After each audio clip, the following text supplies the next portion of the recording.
Welcome! In this fifth module, we will explore guidelines and practices that help designing interactive AI systems. Before creating AI solutions that address user needs, we must ask, can AI solve the user need in a unique way? Here is a framework to help you decide. You see where AI adds value. For instance, when personalization improves the user experience or when we need to recognize complex patterns. But there are cases where AI is probably not better. For instance, when the most valuable part of the experience is predictability, or if users need to understand exactly how the system works. AI might introduce unnecessary risks. Once we have determined that AI is the right solution, we need to decide on the interaction paradigm. This sets the user mental model and expectations. The first category views AI systems as smart tools. These often look like standard graphical user interfaces or physical objects. The intelligence is hidden under the hood. A classical example is the Nest thermostat. To the user, it looks like a simple dial. However, it acts as an energy-saving advisor, acting autonomously to learn your habits. Crucially, the user remains in control through the interface. The second paradigm suggests a mental model where the AI acts as an artificial companion. Here, the interaction is based on the metaphor of human-to-human communication. Humans have a tendency to anthropomorphize objects, attributing human intent to tools. This can increase trust, as seen with robots like Jibo, which use movement and eyes to convey emotion. This can lead to weird behaviors, as we can see in this ad, where a woman walks a Jibo as a child. Once we have chosen the right paradigm, how do we design our system to follow the principles of human-AI interaction?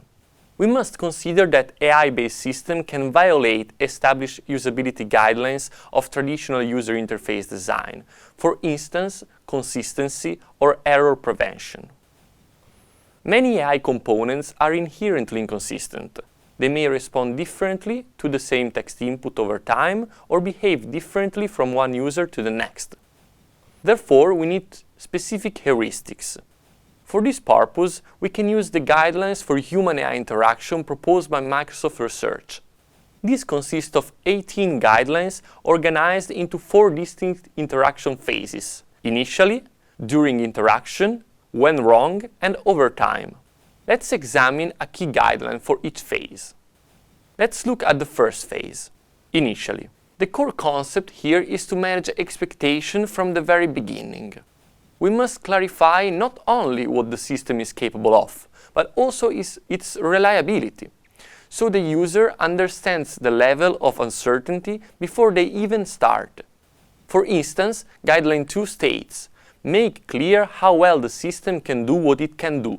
Since AI is probabilistic, we must help the user understand how often it might make mistakes.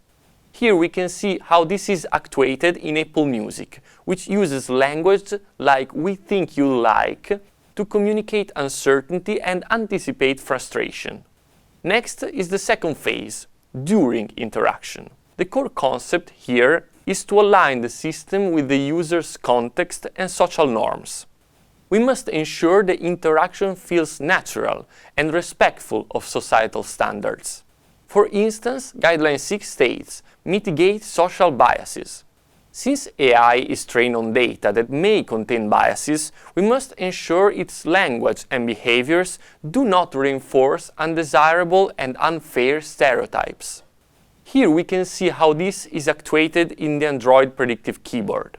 When typing a pronoun starting with H, it suggests both him and her, avoiding the bias of assuming a specific gender. The third phase is when wrong. The core concept here is efficient recovery. Because AI systems are inherently inconsistent and prone to errors, we must prioritize how easily a user can fix those mistakes. For instance, Guideline 9 states, support efficient correction. We must make it easy to edit, refine, or recover when the AI system is wrong. Here we can see how this is implemented in Bing Search. When it automatically corrects a spelling error, it provides a simple one-click option to revert to the original query exactly as you typed it. Finally, let's look at the phase over time. The core concept here is the feedback loop. Users need to understand that the system is learning and adapting based on their behavior. For instance, Guideline 16 states, "Convey the consequences of user actions." We should immediately update or convey how user actions will impact future behaviors of the AI system. Here we can see how this is implemented in Apple Music app. Upon tapping the dislike button, a pop-up informs the users that they will receive fewer similar recommendations in the future, confirming the impact of their feedback. In the next module, you'll see how to evaluate, also in a practical way, interactive AI systems.